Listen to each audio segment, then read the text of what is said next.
یہ انسانیت کے بنیادی حقوق اور منشور پر مکمل ایک دستاویز ہے، ایک گائیڈ لائن۔ یہ خطبہ کیا تھا؟ میں انہی الفاظ کے ساتھ کوشش کروں گا کہ آپ کو سناؤں۔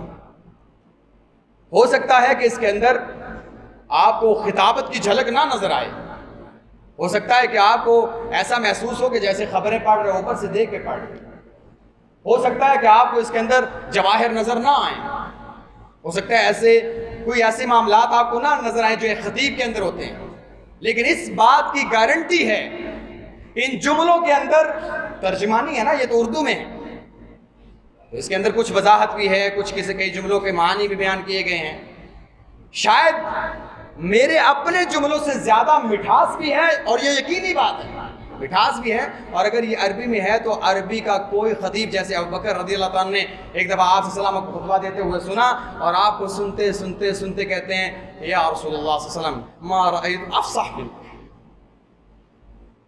اللہ کے نبی بوڑھے ہو گئے خطیبوں کو سن سن کے، آپ سے زیادہ فصیح بندہ میں نے آج تک نہیں دیکھا، آپ سے زیادہ خوبصورت کلام میں سبحان اللہ اصلا نہیں دیکھا آپ جیسا۔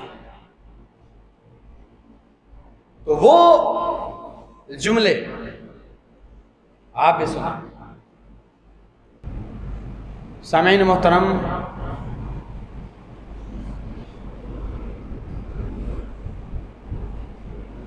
خاص اللہ رب العزت کی توفیق کے ساتھ، اس کے فضل اور اس کے امتنان کے ساتھ، اور محض اسی کی قوت اور طاقت کے ساتھ، ہم نے جو تسلسل اللہ کے نبی صلی اللہ علیہ وسلم کی سیرت کے حوالے سے شروع کیا تھا، وہ آپ علیہ السلام کہ زندگی کے آخری ایام کی طرف، اور آپ علیہ السلام کی زندگی کے سن 10 ہجری کے اواخر میں آن پہنچا ہے۔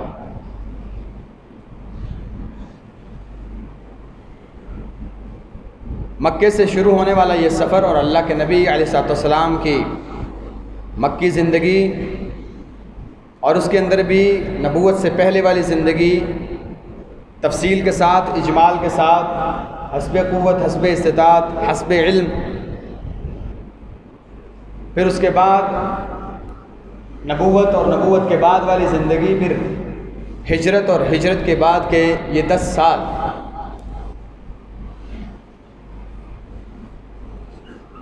اللہ کے نبی علیہ السلام کی زندگی میں کون سے نشیب و فراز آئے، کون سے خوشی کے مقامات آئے، کون سے ایسے غم کے پہاڑ ٹوٹے۔ اللہ کے نبی علیہ السلام کی زندگی کے اندر ایک انسان کی زندگی میں آنے والے ہر واقعہ اور معاشرے کے اندر موجود ہر معاملہ جو کسی انسان کے ساتھ تعلق رکھتا ہے زندگی گزارتے ہوئے، اللہ کے نبی علیہ السلام کی زندگی کے ساتھ وہ پیش آیا، اور آپ کو اس کا سامنا رہا۔ اور اسی لیے اللہ تعالیٰ نے آپ علیہ السلام کی زندگی قیامت تک کے لیے جو مسلمان ہیں ان کے لیے نمونہ بنائی۔ آپ باپ ہیں تب، آپ بیٹے ہیں تب، آپ سپہ سالار ہیں تب، آپ حکمران ہیں تب، معاملات شریعت کے ہیں، معاشرے کے ہیں، معاشرتی ہیں یا معاشی ہیں، معاملات حکومتی سطح کے ہیں یا گھر کے اندر کے معاملات، معاملہ محبت کا ہے یا نفرت کا، دوستی کا ہے یا دشمنی کا، اقتصادیات ہے، معاشیات ہے، الغرض ہر معاملے کا آپ علیہ السلام کو ماحول کے مطابق سامنا تھا۔ اللہ کے نبی علیہ السلام نے ہر پیش آنے والے معاملے کو نہ صرف برداشت کیا بلکہ امت کے سامنے اس کا حل بھی رکھا، اور ایسا ایک بھی مسئلہ اللہ کے نبی علیہ السلام کی زندگی میں نہیں کہ آپ نے اسے اپنی زندگی کے تجربے کے ساتھ یا شریعت کی گائیڈ لائن کے ساتھ، اللہ رب العزت کی طرف سے دی گئی رہنمائی کے ساتھ اسے فیس کیا ہو، اس کے مثبت نتائج نہ نکلے ہوں۔ ایسا ایک بھی مسئلہ نہیں، یا اس کے منفی نتائج نکلے، ایسا۔ اللہ کے نبی علیہ السلام نے جس معاملے کا جو حل پیش کیا یا جس کو جس طرح فیس کیا، امت کو بعد میں پتہ چلا کہ اللہ کے نبی علیہ السلام نے اس کا جو حل بتایا ہے وہی اصل حل ہے، اس سے ہٹیں گے تو ہماری زندگی میں نیگیٹیوٹی اور منفی اثرات تو آ سکتے ہیں، مثبت اثرات نہیں آ سکتے۔ ایک خوشگوار زندگی، ایک ایکٹیو زندگی یا بھرپور زندگی آپ جسے کہتے ہیں، اللہ کے نبی علیہ السلام نے اسے گزارنے کا امت کو طریقہ بتایا، اور نہ صرف دنیا میں کامیاب ہونے کے لیے بلکہ آخرت میں بھی کامیاب ہونے کے لیے اللہ کے نبی صلی اللہ علیہ وسلم نے جو ہمیں اسوہ دیا وہ پورے کا پورا دنیا اور آخرت دونوں کی کامیابی کے لیے۔ یہ ہمارے ذمے ہے اور ہر انسان اسے اپنے ذمے قرض محسوس کرے کہ اس قرض کو آپ اتار کے جائیں۔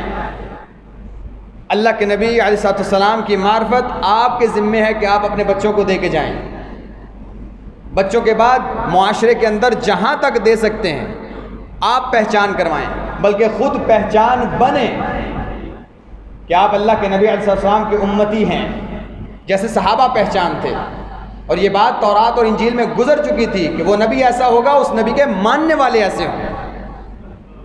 یہ آپ علیہ السلام کے لیے فخر کی بات ہے، اور یہ آپ صلی اللہ علیہ وسلم کے ساتھ محبت کی دلیل بھی ہے۔ یہ حق بنتا ہے، ایمان کے تقاضوں میں سے ہے، اور یہ حق ہے ہم پر، ہم اسے اگلی نسل تک یا جہاں تک ہمارا بس چلے ہم اس کو پہنچا کے جائیں، اور جتنا ہو سکے، لازمی نہیں کہ شروع سے لے کے آخر تک، نہیں، جو آپ جانتے ہیں، جس جگہ پر آپ کہیں کوئی کمی محسوس کرتے ہیں، آپ اسے، کوئی بھائی باہر تھوڑا سا مدد کرے گا، حکیم صاحب باہر ہیں اور میرے خیال سے وہ اندر آنا چاہتے ہیں، وہ بھائی ان کے ساتھ مدد کرے، وہ ویل چیئر ان کی اندر لے آئیں، نہ تو ان کو آواز جائے گی اور تھوڑا سا وہ پریشان بھی ہوں کہ مریض ہیں۔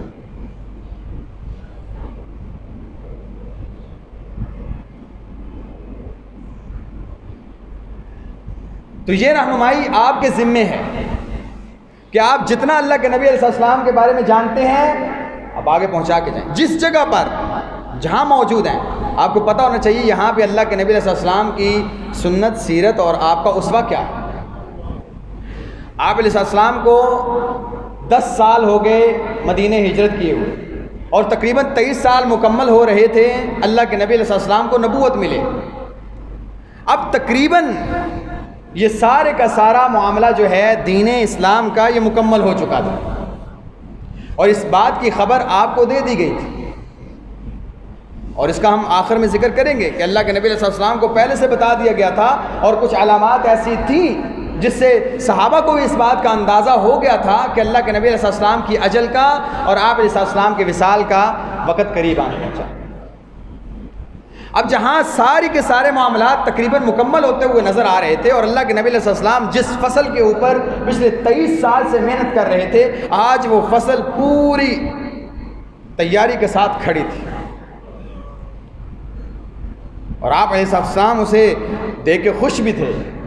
اب وقت تھا کہ ان سب کو جمع کر کے آخر میں ایک نصیحتاً وصیتاً کچھ پیغام پہنچائے جائیں اور الوداعی باتیں کی جائیں، اور ان کو بتایا جائے کہ اصل منشور انسانیت کیا ہے، اور سب تک میری بات پہنچ جائے اور سب اس بات کو ذہن نشین کر لیں اور آنے والوں کو یہ باتیں پہنچا دیں، تاکہ یہ الوداعی ملاقات کے بعد کوئی ایسی بات رہ نہ جائے جو سمجھیں کہ یہ بات رہ گئی اور باقی دین کے معاملات مکمل ہو چکے۔ لہٰذا اللہ کے نبی علیہ السلام نے، چونکہ حج کا مہینہ بھی شروع ہونے والا تھا، اور اللہ کے نبی علیہ السلام اس بات کا اظہار کر چکے تھے معاذ کے ساتھ کہ معاذ، اس کے بعد ہو سکتا ہے آپ کی اور میری ملاقات نہ ہو، آپ میری مسجد اور میری قبر کے پاس سے تو گزریں گے، میں یہاں موجود رہا ہوں۔ یہ اس بات کی علامت تھی کہ اللہ کے نبی علیہ السلام کی اجل کا وقت قریب آن پہنچا ہے۔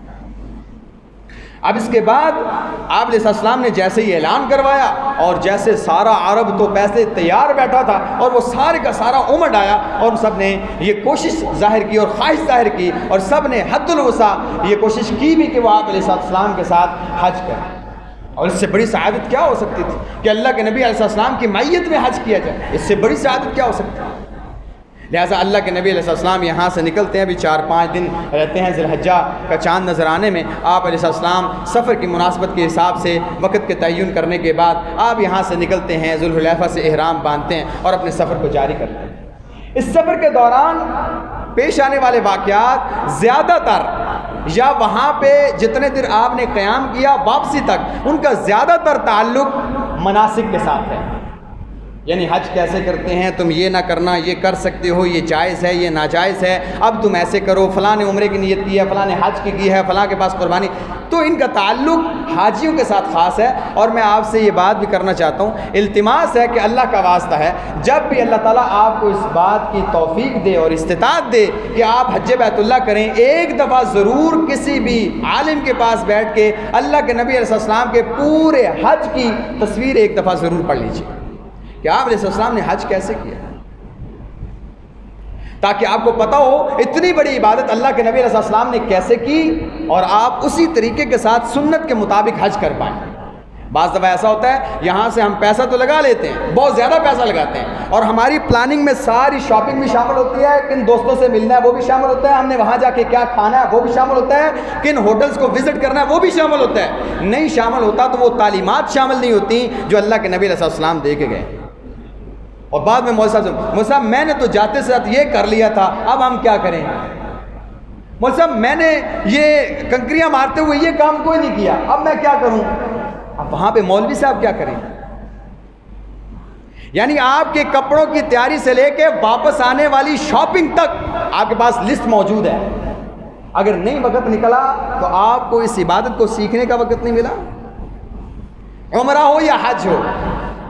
آپ اتنا لمبا سفر کر کے اور اتنے بڑے کام کے لیے جائیں اور آپ کے پاس فرصت نہیں ہے کہ دین سیکھ لیں، اس کے بارے میں معلومات لے لیں۔ لہٰذا وہ ایک انسان کے لیے ضروری ہے۔ اس سفر کے دوران جو ایک معجزہ پیش آیا وہ یہ بھی تھا کہ اللہ کے نبی علیہ السلام کے پاس ایک عورت آئی، اس کے پاس ایک بچہ تھا۔ اس نے کہا یا رسول اللہ صلی اللہ علیہ وسلم، میرے پاس یہ بچہ ہے، جب سے پیدا ہوا اس نے حرکت نہیں کی۔ تو آپ علیہ السلام نے اسے بلایا اور اس کے سر پہ ہاتھ رکھ کے آپ نے اسے دم کیا، کیونکہ اس کے اندر جنات تھے۔ تو آپ علیہ السلام نے ان سے کہا اللہ کے دشمنوں نکلو، میں اللہ کا رسول۔ لہٰذا آپ نے اسے جب واپس بھیجا، اس کے منہ میں لعاب بھی ڈالا، تو واپسی پر آپ صلی اللہ علیہ وسلم کو بتایا گیا کہ اب وہ بچہ بالکل ٹھیک ہے۔ تو آپ صلی اللہ علیہ وسلم کی برکت سے اور لعاب کی برکت سے، اللہ تعالیٰ کی طرف سے رحمت سے یہ بچہ درست ہو جاتا ہے۔ باقی تقریباً جتنا سفر نامہ میں نے پڑھا اس کے ساتھ تعلق مناسک کا، یہاں پہ جو بنیادی چیز ہے اور اہمیت کی حامل ہے وہ ہے اللہ کے نبی علیہ السلام کا اس 1,44,000 کے مجمع سے خطاب۔ اس خطاب کو سننے سے پہلے آپ پہلے بھی اس کی تصاویر دیکھ چکے ہیں، جھلکیاں دیکھ چکے ہیں۔ اس خطاب کو سننے سے پہلے آپ ایک بات یاد رکھیں کہ یہ نبی امی ہے، اس نے کہیں سے تعلیم حاصل نہیں کی، اس کا معلم اللہ رب العزت خود ہے۔ جن کو خود پڑھنا نہیں آتا نہ لکھنا آتا ہے، اس کے باوجود پوری کائنات کے معلم، اور پھر جملے ایسے کہ ایک ایک جملے کے اوپر تشریحات کے لیے آج کے مسلمانوں نے کتابیں لکھ ڈالی۔ آپ علیہ السلام نے اس کتاب کا لب لباب ایک جملے میں بیان کر دیا۔ یہ آپ علیہ السلام کی جوامع الکلم، یہ آپ کی گفتگو کا انداز اور آپ کا جملوں کا انتخاب، الفاظ کا چناؤ۔ میں نے یہ جو خطبہ آپ صلی اللہ علیہ وسلم نے دیا، وہاں پہ پہنچے تقریباً آپ نے 4 خطبے دیے، 8 یعنی یوم ترویہ کو، 9 یوم عرفہ کو، 10 یوم النحر کو اور 11 کو، 8 9 10 11 ذی الحجہ کو مختلف مقامات پر آپ علیہ السلام نے خطبے دیے، جس میں معروف ہے یوم عرفہ کو جو آپ نے 9 ذی الحجہ کو دیا، جس دن حج پڑھایا جاتا ہے۔ ان 4 خطبات کے اندر کچھ چیزیں کامن ہیں، آپ نے بار بار دہرائی، یہ کرنا یعنی تقوی کی وصیت کرنا، اس بات کا اظہار کرنا کہ ہو سکتا ہے میں تمہیں ملوں یا نہ ملوں، تم مجھ سے مناسک سیکھو، لیکن کچھ باتیں آگے پیچھے۔ جو خطبے کا خلاصہ میرے پاس ہے، پہلے تو یہ خطبہ اس شان کا ہے کہ ایسا ہو نہیں سکتا کہ ایک انسان اپنے الفاظ میں آپ کو بتا دوں کہ یہ میں جو بھی کر لوں، جو اللہ کے نبی علیہ السلام کے جملے ہیں ان کا حق ادا نہیں ہو سکتا، قطعاً نہیں ہو سکتا۔ اور جو جامعیت جو ترتیب، جس خوبصورتی کے ساتھ اللہ کے نبی علیہ السلام نے اس خطبے کو صحابہ تک پہنچایا اور اس کے اندر جو دفعات اور انسانی منشور شامل تھا، آپ حیران رہ جائیں۔ یہ جو خطبہ ہے اللہ کے نبی علیہ السلام کا حجۃ الوداع کا، یہ چاروں خطبات کا خلاصہ ہے۔ مختلف احادیث میں مختلف الفاظ کے ساتھ مختلف نصیحتیں، ان سب کو اکٹھا کیا گیا۔ اس کے اندر تاریخی روایات ہیں، سیرت نگاروں نے کچھ کو ذکر کیا ہے، کچھ نے کچھ کو ذکر نہیں کیا، کچھ نے کہا ہے یہ کمزور روایت ہے۔ اس کی وجہ یہ ہے کہ اللہ کے نبی علیہ السلام دو اونٹوں کی رکابوں کے اوپر پاؤں رکھ کے بلند ہو کے آپ علیہ السلام کھڑے ہو کے خطبہ دے رہے تھے، اور جو قریب والے صحابہ جہاں تک آپ کی آواز جاتی تھی وہ آپ علیہ السلام سے سن کے پچھلوں کو سنا رہے تھے، اور وہ پیچھے تک آواز جاتی وہ پچھلوں کو سنا رہے تھے، اور اسی طرح یہ خطبہ آپ علیہ السلام سے چل کے صحابہ سے پیچھے اور پیچھے اور پیچھے سب تک پہنچ رہا تھا۔ آپ خطبہ دے رہے تھے، صحابہ جو سن رہے تھے وہ پیچھے وہ بلند آواز سے پیچھے ایسے کر، جیسے آپ مکبر دیکھتے ہیں جہاں تک امام کی آواز جاتی ہے پھر پیچھے سے وہ اللہ اکبر کرتا ہے، پیچھے سے ایسے کر۔ تو آپ علیہ السلام اب کچھ نے کچھ باتوں کو سنا تو ایسے کر کے، اس لیے کچھ روایات میں، کچھ معاملات میں یا کچھ سیرت نگاروں کے نقل کردہ خطبات میں تھوڑا سا تفاوت موجود ہے۔ اب اللہ کے نبی علیہ السلام نے جو خطبہ دیا یہ انسانیت کے بنیادی حقوق اور منشور پر مکمل ایک دستاویز ہے، ایک گائیڈ لائن۔ یہ خطبہ کیا تھا؟ میں انہی الفاظ کے ساتھ کوشش کروں گا کہ آپ کو سناؤں۔ ہو سکتا ہے کہ اس کے اندر آپ کو خطابت کی جھلک نہ نظر آئے، ہو سکتا ہے کہ آپ کو ایسا محسوس ہو کہ جیسے خبریں پڑھ رہے اوپر سے دیکھ کے پڑھ رہے، ہو سکتا ہے کہ آپ کو اس کے اندر جواہر نظر نہ آئیں، ہو سکتا ہے کوئی ایسے معاملات آپ کو نہ نظر آئیں جو ایک خطیب کے اندر ہوتے ہیں، لیکن اس بات کی گارنٹی ہے ان جملوں کے اندر، ترجمانی ہے نا یہ تو اردو میں ہے، تو اس کے اندر کچھ وضاحت بھی ہے، کچھ کئی جملوں کے معنی بھی بیان کیے گئے ہیں، شاید میرے اپنے جملوں سے زیادہ مٹھاس بھی ہے، اور یہ یقینی بات ہے مٹھاس بھی ہے، اور اگر یہ عربی میں ہے تو عربی کا کوئی خطیب، جیسے ابوبکر رضی اللہ تعالیٰ نے ایک دفعہ آپ صلی اللہ علیہ وسلم کو خطبہ دیتے ہوئے سنا اور آپ کو سنتے کہتے ہیں یا رسول اللہ صلی اللہ علیہ وسلم ما رأیت افصح منک۔ اللہ کے نبی بوڑھے ہو گئے خطیبوں کو سن کے، آپ سے زیادہ فصیح بندہ میں نے آج تک نہیں دیکھا، آپ سے زیادہ خوبصورت کلام میں سبحان اللہ اصلا نہیں دیکھا آپ جیسا۔ تو وہ جملے آپ بھی سنیں اور جاگ کے سنیں۔ یہ اللہ کے نبی علیہ السلام کا وہ خطبہ ہے جو آپ علیہ السلام صحابہ سے الوداعی باتیں کر رہے ہیں، الوداعی باتیں۔ اس کے بعد آپ علیہ السلام اپنی زندگی میں اتنے بڑے اجتماع سے کبھی مخاطب نہیں ہوئے، اور ان میں سے لاکھوں یا ہزاروں کی تعداد میں صحابہ ایسے تھے جنہوں نے اس کے بعد آپ علیہ السلام کو کبھی دیکھا بھی نہیں۔ اللہ کے نبی علیہ السلام فرماتے ہیں سب تعریف اللہ کے لیے ہے، ہم اس کی حمد و ثنا کرتے ہیں اور اسی سے مغفرت طلب کرتے ہیں اور اسی کی طرف رجوع کرتے ہیں اور اسی کے دامن عفو میں اپنے نفس کی شرارتوں اور برے اعمال سے پناہ چاہتے ہیں۔ جس کو اللہ ہدایت عطا کرے اس کو کوئی گمراہ نہیں کر سکتا، اور جس کو وہ گمراہ کر دے اسے کوئی ہدایت نہیں دے سکتا۔ اور میں گواہی دیتا ہوں کہ اس کے سوا کوئی معبود نہیں، وہ اکیلا ہے، اس کا کوئی سہیم اور شریک نہیں، اور گواہی دیتا ہوں کہ محمد صلی اللہ علیہ وسلم اس کے بندے اور رسول ہیں۔ اما بعد، لوگو میری بات اچھی طرح سن لو، سمجھ لو، کیا خبر شاید اس سال کے بعد اس جگہ میری تمہاری ملاقات کبھی نہ ہو سکے۔ اے لوگو، آج کے بعد واللہ مجھے معلوم نہیں شاید تم سے اس مقام پر کبھی میں مل سکوں یا نہ مل سکوں۔ خاموش ہو جاؤ، تم لوگ اس سال کے بعد شاید مجھے نہ دیکھ سکو۔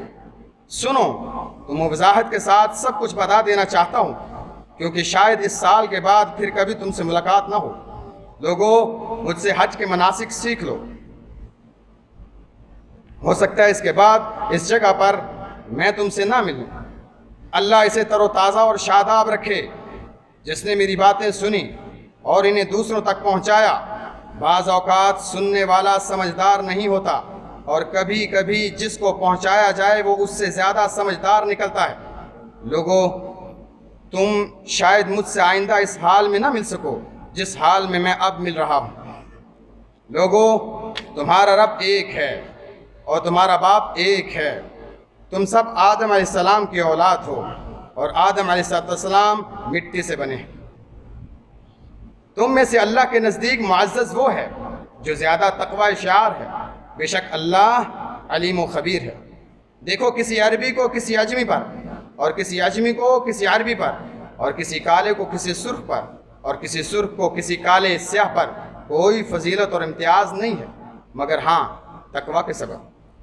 بندگان خدا، میں تمہیں تقوی اللہ سے ڈرنے کی وصیت کرتا ہوں اور تمہیں اس کی اطاعت کا حکم دیتا ہوں، کیونکہ تم اللہ کے سوا کسی اور کے بندے نہیں ہو۔ اور اپنے خطبے کا آغاز نیک بات سے کرتا ہوں۔ جان لو، جاہلیت کی ہر چیز میرے قدموں تلے رون دی گئی ہے۔ تمام آثار جاہلیت کالعدم اور ساقط ہو گئے ہیں۔ خبردار، اہل جاہلیت کی ہر چیز میرے دونوں قدموں کے نیچے ہے۔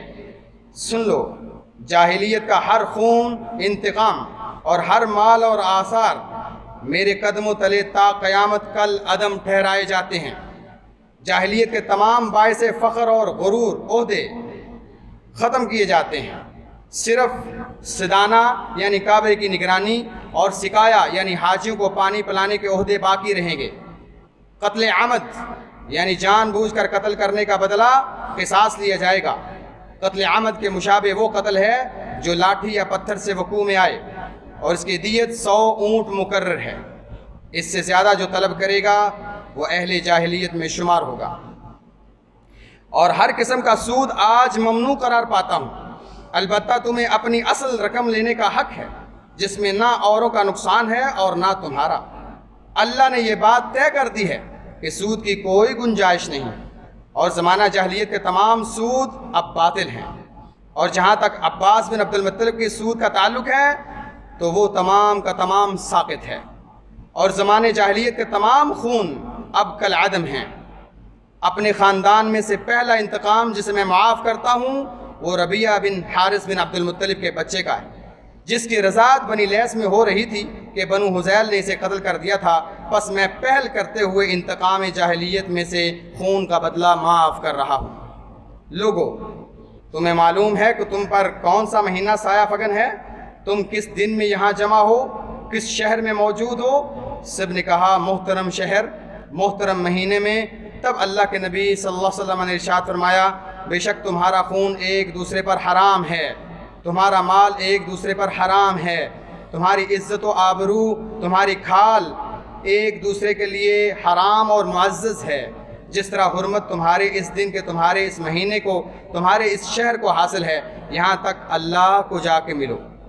میری بات سنو، زندگی پا جاؤ گے، مگر اس شرط کے ساتھ کہ خبردار ایک دوسرے پر ظلم نہ کرنا۔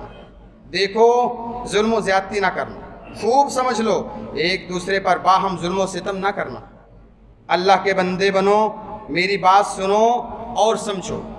بے شک مہینوں کو اپنی جگہ سے ہٹا دینا زیادہ کفر ہی باعث ہے۔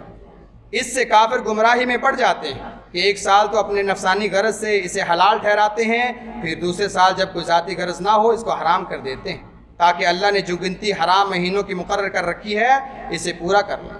اس طرح وہ اللہ کے حرام کیے ہوئے مہینوں کو حلال اور اس کے حلال کیے ہوئے کو حرام کر لیتے ہیں۔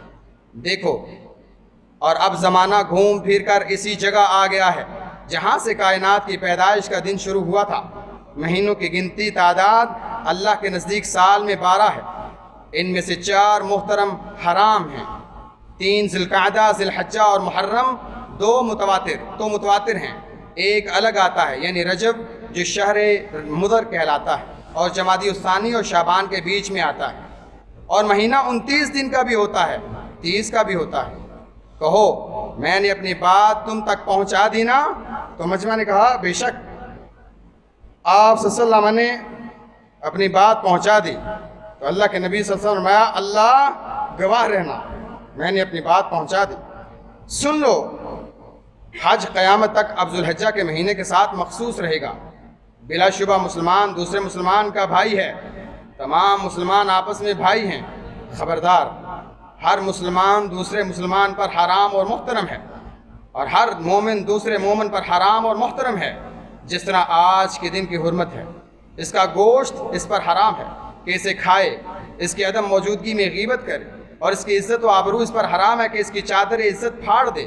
اس کا چہرہ اس پر حرام ہے کہ اس پر تماچے لگائے، اور تکلیف دہی بھی حرام کہ اسے تکلیف پہنچائے، اور یہ بھی حرام کہ تکلیف رسانی کے لیے اسے دھمکایا جائے، اور کسی مسلمان کے لیے جائز بھی نہیں سوائے اس کے جو وہ اپنی خوشی سے دے دے۔ مال مسلم بھی حلال اور جائز نہیں سوائے اس کے جو وہ اپنی خوشی سے خود دے۔ اور میں تمہیں بتاؤں کہ مسلمان در حقیقت ہے کون؟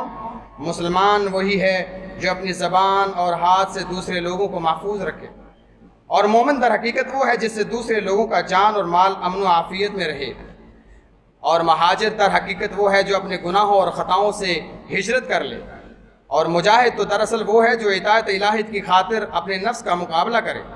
خبردار، اگر کسی کے پاس امانت رکھوائی جائے تو اس بات کا پابند ہے کہ امانت رکھوانے والے کو امانت واپس لوٹا دے۔ قرض واپس ادائیگی کا متقاضی ہے، ادھار لی ہوئی چیز کو واپس کیا جانا چاہیے، عطیہ لوٹایا جائے، ضامن ضمانت کا تابع ذمہ دار ہوگا۔ دیکھو، اب ایک مجرم اپنے جرم کا خود ہی ذمہ دار ہوگا۔ جان لو، اب نہ باپ کے جرم کے بدلے بیٹا پکڑا جائے گا، اور نہ بیٹے کا بدلہ باپ سے لیا جائے گا۔ عورتوں کے بارے میں اللہ سے ڈرو، کیونکہ تم نے اللہ کے امانت کے طور پر حاصل کیا ہے، اور اللہ کے کلمات احکام کے تحت ان کی سطر تمہارے لیے حلال ہوئے ہیں۔ خبردار، تمہارے لیے عورتوں سے نیک سلوکی کی وصیت ہے، کیونکہ وہ تمہاری پابند ہیں، اور اس کے سوا تم کسی معاملے میں حق ملکیت نہیں رکھتے۔ لوگو، جس طرح عورتوں کے کچھ حقوق تمہارے ذمے ہیں، اسی طرح ان پر بھی تمہارے کچھ حقوق واجبات ہیں۔ سنو، تمہاری عورتوں پر جس طرح کچھ حقوق تمہارے واجب ہیں، اسی طرح تمہاری عورتوں کا بھی تم پر کچھ حق ہے۔ جہاں تک تمہارے ان حقوق کا تعلق ہے جو تمہاری عورتوں پر واجب ہیں، تو وہ یہ ہیں: وہ کوئی کام کھلی بے حیائی کا نہ کریں، وہ تمہارا بستر کسی ایسے شخص سے پامال نہ کرائیں جسے تم پسند نہیں کرتے، وہ تمہارے گھر میں کسی ایسے شخص کو داخل نہ ہونے دیں جسے تم ناپسند کرتے ہو، مگر یہ کہ تمہاری اجازت سے۔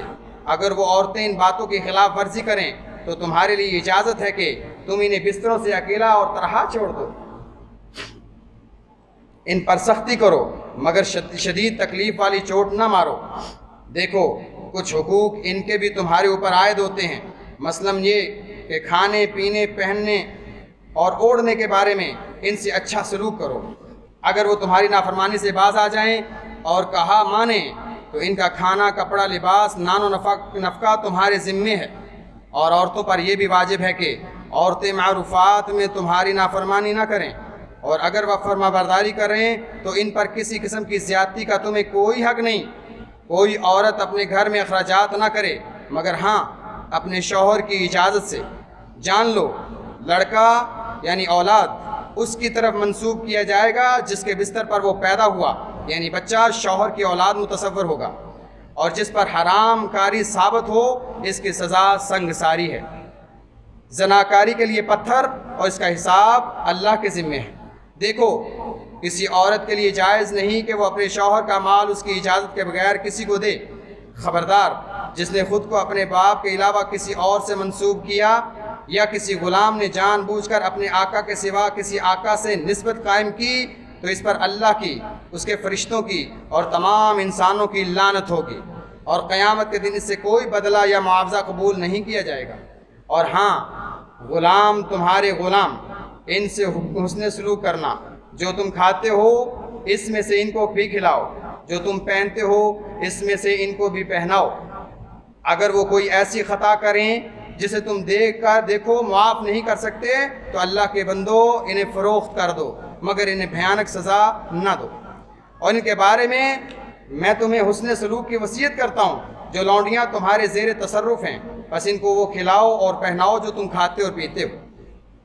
لوگو، بے شک مجھے حکم دیا گیا تھا کہ لوگوں سے لڑوں یہاں تک کہ لا الہ الا اللہ کے قائل ہو جائیں، اور جب وہ اس کلمے کا اقرار کر لیں تو گویا انہوں نے اپنی جانوں اور مالوں کو بچا لیا، اور باقی حساب اللہ کے ذمے ہے۔ اللہ کے ساتھ کسی چیز کو شریک نہ ٹھہراؤ، اور نہ کسی کی ناحق جان لو یعنی قتل نہ کرو، نہ بدکاری یعنی زنا کرو، نہ ہی چوری کرو۔ لوگوں اچھی طرح سمجھ لو، میرے بعد نہ کوئی پیغمبر آنے والا ہے اور نہ تمہارے بعد کوئی امت ہوگی۔ اپنے خطاب کے دوران اللہ کے نبی صلی اللہ علیہ وسلم نے مسیح دجال کا ذکر فرمایا، پھر ذکر میں کافی طول پکڑا، پھر دجال کا ذکر کرتے ہوئے فرمایا کوئی نبی ایسا نہیں گزرا جس نے اپنی امت کو دجال سے نہ ڈرایا ہو، بس میں بھی بلا شبہ تمہیں اس سے ڈراتا ہوں۔ بے شک میری سب سے افضل دعا بلکہ تمام انبیاء ما قبل کی یہی تھی، لا الہ الا اللہ وحدہ لا شریک لہ وَلَهُ الْمُلْكُ وَلَهُ الْحَمْدُ بِيَدِهِ الْخَيْرُ يُحْيِي وَيُمِيتُ وَهُوَ عَلَى كُلِّ شَيْءٍ قَدِيرٌ۔ خوب سن لو، اپنے پروردگار کی عبادت کرو، نماز پنجگانہ ادا کرو، رمضان کے روزے رکھو، اپنے رب کے گھر خانہ کعبہ کا حج کرو، اپنی زکوٰۃ خوشی خوشی دیا کرو، اپنے حکم کی اطاعت کرو، اپنے حکام کی اطاعت کرو۔ اس طرح ان امور کا انجام دہی کے بعد بطور اجر اپنے رب کی جنت میں داخل ہو جاؤ گے۔ اللہ سے ڈرو، ترازو سیدھی رکھ کر تولا کرو، اور لوگوں کو ان کی چیزیں ناپ تول میں کم نہ دیا کرو، اور ملک میں فساد کرتے نہ پھرو۔ خبردار، دین میں غلو یعنی مبالغہ انتہائی ناپسند ہے، اس سے بچو، اس لیے کہ تم سے پہلے جو قومیں تھیں وہ دین میں غلو کی وجہ سے ہلاک کر دی گئی۔ لوگوں دیکھو، شیطان اس بات سے بے شک بالکل مایوس ہو چکا ہے کہ تمہاری اس سرزمین پر کبھی اس کی پرستش اور عبادت کی جائے، مگر چوکنا رہو، وہ اس بات پر بھی راضی ہوگا کہ اس کی عبادت کے سوا چھوٹی چھوٹی باتوں میں اس کی اشاروں کی تعمیل کی جائے۔ بس اپنے دین و ایمان کی حفاظت کرنا، اس کی خاطر اس سے بچتے رہنا۔ لوگوں، اللہ نے میراث میں ہر وارث کا جداگانہ حصہ مقرر کیا ہے، اس لیے وارث کے لیے تمام مال میں وصیت کرنا جائز نہیں ہے، چنانچہ کسی کو 1/3 سے مال کی وصیت کرنے کا حق نہیں دیا جاتا۔ پھر اللہ کے نبی صلی اللہ علیہ وسلم نے، صحابی کہتے ہیں کہ صدقے کے بارے میں ہمیں وصیت کی، آپ نے فرمایا صدقہ دیا کرو، اس لیے میں نہیں جانتا مگر شاید تم آج کے بعد مجھے پھر نہ دیکھ سکو۔ اللہ کے نام پر جھوٹی قسمیں نہ کھایا کرو، کیونکہ جو اللہ کے نام پر جھوٹی قسم کھائے گا اللہ اس کا جھوٹ ظاہر کر دے گا۔ علم میں سے جو کچھ حاصل کر سکتے ہو لے لو، اس سے پہلے وہ سمیٹ لیا جائے اور قبل اس کے کہ علم کو اٹھا لیا جائے۔ خبردار، علم کے اٹھائے جانے یعنی اس کے ختم ہونے کی ایک شکل یہ بھی ہے کہ اس کے جاننے والے یعنی علماء ختم ہو جائیں گے۔ آپ صلی اللہ علیہ وسلم نے یہ بات 3 دفعہ دہرائی، علم حاصل کر لو اس سے پہلے کہ علماء اٹھا لیے جائیں، علم حاصل کر لو اس سے پہلے کہ علماء اٹھا لیے جائیں، علم حاصل کر لو اس سے پہلے کہ یہ علم یعنی علماء اٹھا لیے جائیں۔ دیکھو، 3 باتیں ایسی ہیں جن میں مومن کا دل دھوکہ فریب کینے کا شکار نہیں ہوتا۔ عمل میں اخلاص صرف اللہ کے لیے، مسلمان حاکموں کی خیر خواہی میں، عام مسلمانوں کی جماعت سے وابستگی میں، کیونکہ ان مسلمانوں کی دعائیں انہیں گھیرے رہتی ہیں، اس پر سایہ کی رہتی ہیں۔ اللہ نے ایسی کوئی بیماری تکلیف پیدا نہیں کی جس کی دوا نہ اتاری ہو سوائے بڑھاپے کے۔ لوگوں میری بات سمجھو، کیونکہ میں نے سب کچھ تم تک پہنچا دیا۔ میں نے تمہارے درمیان ایک ایسی چیز چھوڑی ہے کہ تم کبھی گمراہ نہ ہوگے اگر مضبوطی سے تھامے رہے، وہ ہے اللہ کی کتاب، اور میں نے تمہارے درمیان ایسی چیزیں چھوڑ دی ہیں کہ اگر ان کو تھامے پکڑے رکھے رہے گے پھر کبھی بھی گمراہ نہ ہوگے۔ صاف اور روشن اللہ کی کتاب اور اس کے نبی صلی اللہ علیہ وسلم کی سنت۔ لوگوں سنو اور اطاعت کرو، اگرچہ تمہارے اوپر کوئی نک کٹا حبشی غلام امیر بنا دیا جائے جو تمہارے درمیان کتاب اللہ کے احکام کو قائم اور نافذ کرے۔ جان لو، ہر نبی صلی اللہ علیہ وسلم کی دعوت گزر چکی ہے سوائے میری دعوت کے، کہ وہ ہمیشہ کے لیے، میں نے اس کو اپنے پروردگار کے لیے قیامت کے دن تک محفوظ رکھا ہے۔ یعنی ہر نبی اپنی دعا کر چکا ہے، میں نے اپنی دعا کو قیامت کے لیے مؤخر کر دیا ہے۔ اما بعد، انبیاء علیہم السلام قیامت کے دن یعنی تمام انبیاء کثرت تعداد پر فخر کریں گے، پس تم مجھے تمام انبیاء اس امت کی کثرت پر فخر کریں گے، بس تم مجھے اپنی بدعمالیوں کی وجہ سے شرمندہ نہ کر دینا۔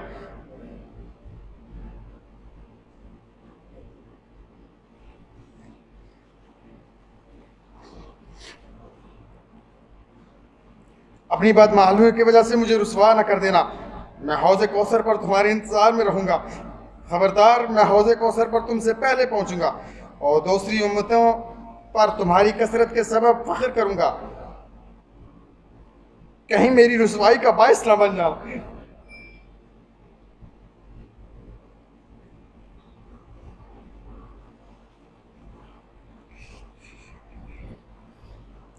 سنو، میں بعض کو شفاعت کر کے چھڑا لوں گا، مگر بعض لوگ مجھ سے چھڑا لیے جائیں گے۔ پھر میں کہوں گا اے میرے رب، یہ تو میرے اصحاب ہیں، امت ہیں۔ اللہ فرمائے گا آپ نہیں جانتے ان لوگوں نے آپ کے بعد کیا کیا بدعتیں کر ڈالی تھی، خبردار میرے بعد کہیں کافر نہ بن جانا، آپس میں ایک دوسرے کی گردنیں مارنے نہ لگ جانا۔ اور ہاں سنو، تم اپنے رب سے ملو گے تو اللہ تم سے تمہارے اعمال کے بارے میں ضرور باز پرس کرے گا، بس جو دنیا میں رہتے ہوئے ہمہ وقت آخرت کے ہی پیش نظر رکھے گا تو اللہ اسے دل جمی عطا کرے گا اور اسے اس کی آنکھوں کے سامنے دنیا میں ہی بے نیازی اور تونگری عطا کرے گا، اور دنیا اس کے قدموں میں سرنگوں ہو کر خود آئے گی۔ لیکن جو دنیا کو ہی محبوب اور مقصود قرار دے گا تو اللہ کے اس کے معاملات کو منتشر اور متفرق کر دے گا، اور وہ آدمی دنیا میں ہی اپنی آنکھوں کے سامنے افلاس اور تنگ دستی دیکھ لے گا، اور دنیا میں سے تو اسے اتنا ہی حصہ ملے گا جو اس کے لیے مقدر میں لکھا جا چکا ہے۔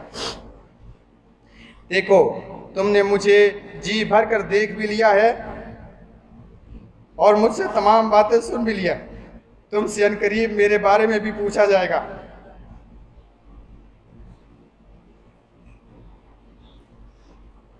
ان قریب میرے بارے میں بھی پوچھا جائے گا تو سچ سچ بتانا، بس جس نے مجھ پر جھوٹ باندھا تو وہ اپنا ٹھکانہ جہنم میں بنا لے۔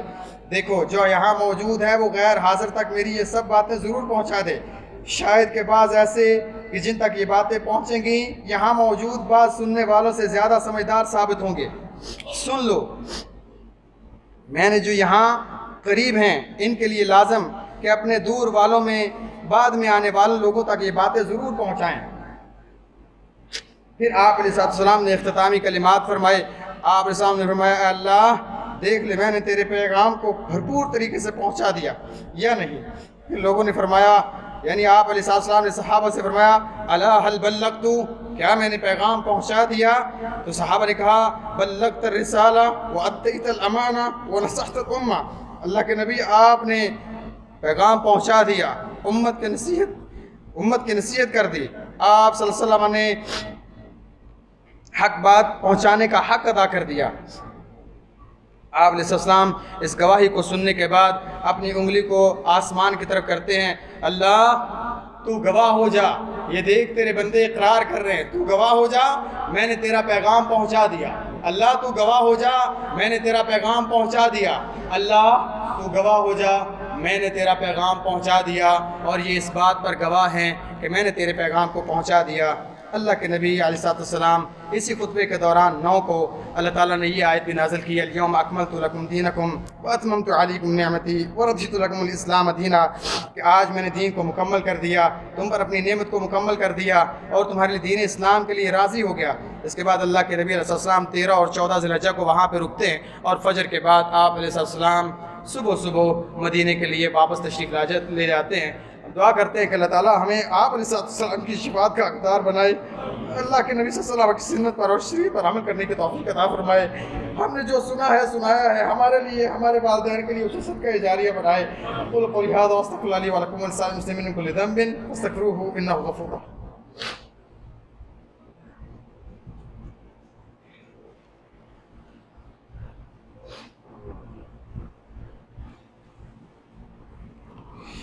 ان الحمد للہ نحمده ونستعینه ونستغفره ونؤمن به ونتوکل علیہ، اما بعد فاعوذ باللہ من الشیطان الرجیم، بسم اللہ الرحمن الرحیم۔ اشفاق غوری صاحب کا بھتیجا انتہائی بیمار ہے، وینٹیلیٹر پہ ہے، دعا کریں اللہ تعالیٰ اس کو صحت دے، عافیت اور تندرستی کی زندگی عطا فرمائے۔ اللہ ہم سب کے گناہوں کو معاف فرما، اللہ ہم سب کے گناہوں کو معاف فرما، اللہ ہماری وجہ سے اپنے نبی کو شرمندہ نہ کرنا، اللہ ہمارے گناہوں اور بدعمالیوں کے لیے ہمارے نبی صلی اللہ علیہ وسلم کو شرمندہ نہ کرنا۔ وہ اس بات کے خدشے کا اظہار کر کے گئے کہ دیکھو میں حوض پہ انتظار تو کروں گا لیکن مجھے شرمندہ نہ کرنا، کہ تعداد تو بہت زیادہ لے کے آئے لیکن منافق لوگ لے کے آئے، منافق لوگ بدعمال لوگ آ کے گئے۔ تو اللہ ہماری وجہ سے ہمارے نبی کو شرمندہ نہ کرنا حوض پہ، اللہ ہمیں حوض پہ اپنے نبی کے ساتھ اکٹھا فرمانا، اللہ بیماروں کو شفائے کاملہ عاجلہ عطا فرما، اللہ جو یہ کوششیں ہم نے کی ہیں اللہ ہمارے لیے ہمارے والدین کے لیے اسے صدقہ جاریہ بنا، اللہ اسے ہماری بخشش کا سامان بنا، اللہ اپنے نبی کی سنت پر عمل کرنے کی توفیق عطا فرما، ربنا تقبل منا انک انت السمیع العلیم وتب علینا انک انت التواب الرحیم، صلی اللہ تعالی علی خیر خلق محمد وعلی آلہ وصحبہ اجمعین برحمتک یا ارحم الراحمین، آمین۔